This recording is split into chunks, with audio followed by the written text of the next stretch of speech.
சுமார் 34 வருடங்களுக்கு முன்பாக எடுத்த திரைப்படம் தான் கேப்டன் பிரபாகரன்.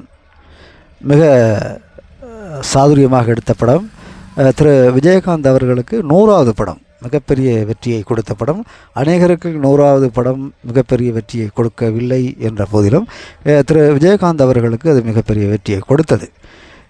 அதில் திரு மன்சூர் அலிகான் புதிதாக அறிமுகமாகி தன்னுடைய நடிப்பு திறமையால் மாபெரும் வெற்றியை ஏற்படுத்தி கொண்டார்.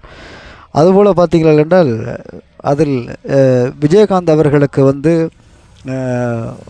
காதல் ஜோடி பாடல்கள் இல்லாமல் எடுத்தவுடன் ஃபேமிலியாக, அது குடும்பமாக ஆரம்பிக்கின்ற ஒரு திரைப்படம். அதுவும் மிகப்பெரிய ஒரு வெற்றியை கொடுத்திருக்கின்றது.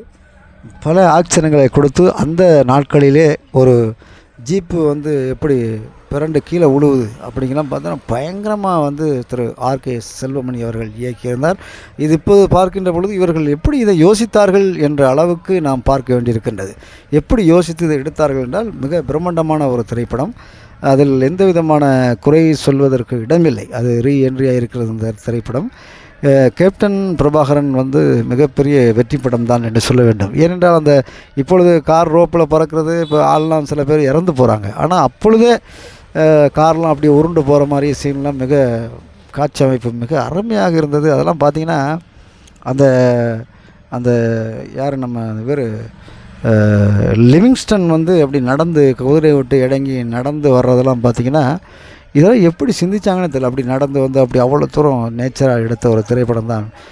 மிக அருமையாக திரு ஆர்கே செல்வமணி திரை அமைத்திருக்கிறார் என்று தான் சொல்ல வேண்டும். தொடர்ந்து நாம் பார்க்கலாம் திரு விஜயகாந்த் அவர்களின் தொடர்ச்சி. நன்றி, வணக்கம்.